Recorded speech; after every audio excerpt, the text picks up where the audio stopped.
sounds incredible. I mean, for us just saying that we're speaking to you today is a privilege, but I mean, just listening to you saying, like, you interviewed Ariana Grande, and we're speaking off air now. And it's just crazy. I mean, I've said this many times, and I'll be vulnerable as much as that.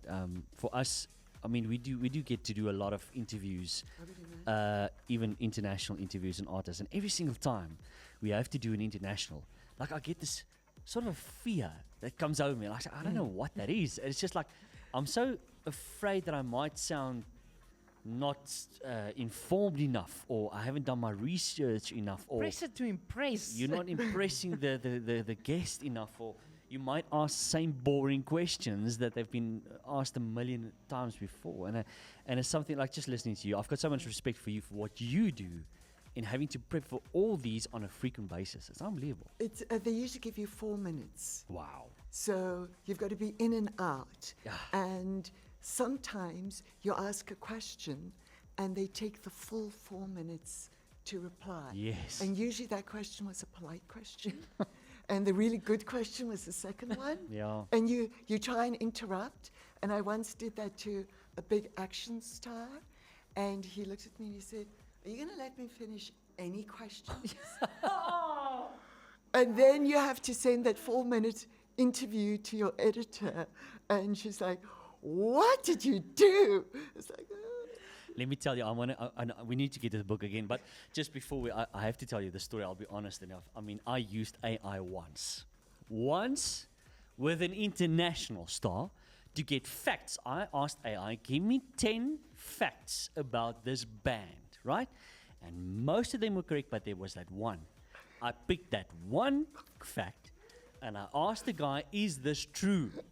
It was so wrong. It was so incorrect. I felt like Luckily, he was so nice about it. And his answer was, well, that's better than the original story. So let's just say it's true. Yeah, it was unbelievable. nice guy. Yeah, it is. But it was a nice guy. Speaking to that, as well as you're used to be doing junkets, and that's 4 minutes is horrible. For us in radio, I'm getting like hot flashes thinking about it. But it comes down to that, finding the little nugget of truth. And that's, I think, what's so important with the book as well, because at the end of the day, that was truth that you put on 2 pages. Yes. Does that come out of your journalistic background?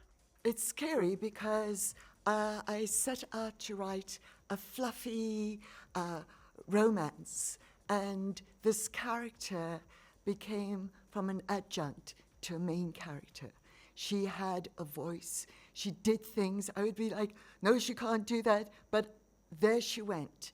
And I think I've been observing. I love to watch people. And I think I've absorbed a lot. And so there was a lot to discuss. And as we said, I think this is going to start conversations. How has the book been received up until thus far? I'm so excited to say that in America, 5-star reviews. Come on. I was just like really delighted. Wow. And then something happened last night. We had the launch. Yes. And I read a chapter, and I've been terrified just because, the language, the sex, the drugs. And a woman came up to me afterwards and she said, "I've lived this. I can't wait to read your book." And I've never talked about it.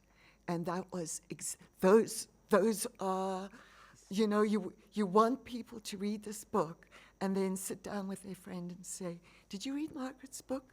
Has something like this ever happened to you?" And then the friend to say, "Well, not that, but this." And then suddenly you're talking about secrets that people bury inside. And the thing is, when you're ashamed of something and you keep it hidden, it kind of leaks out inside you in ways you don't pay attention to.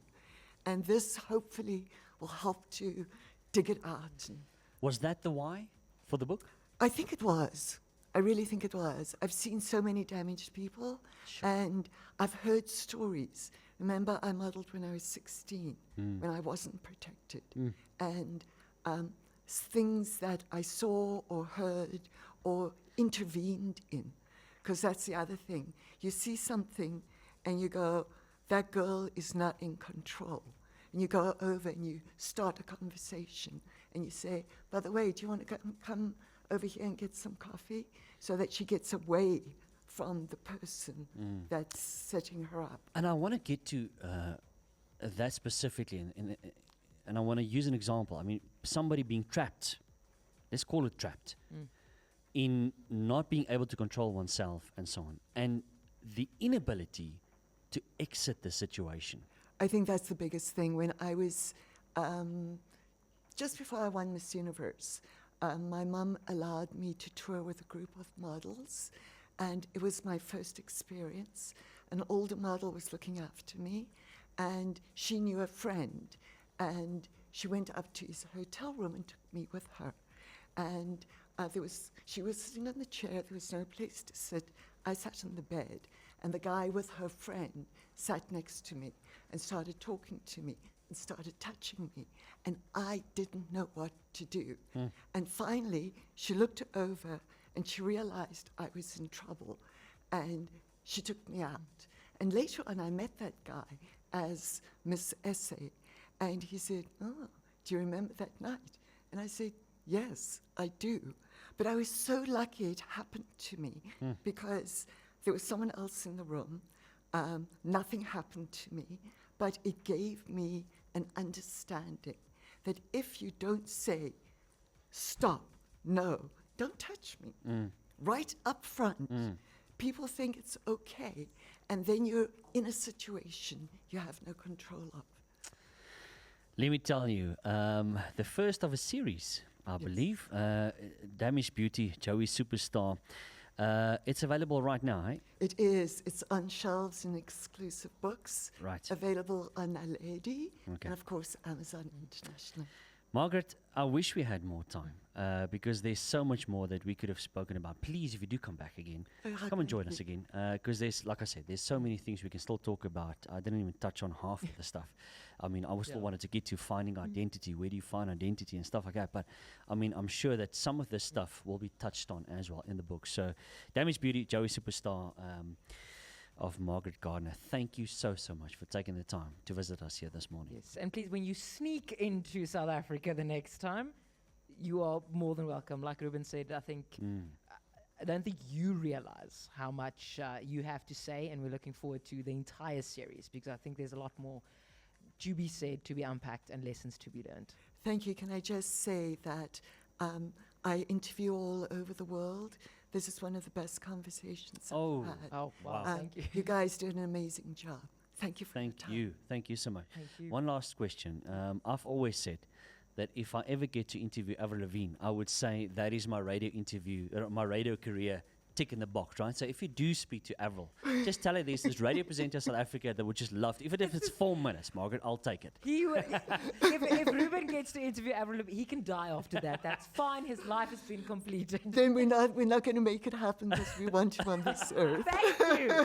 Thank you so much, Margaret. Thank you, Appreciate you. Margaret.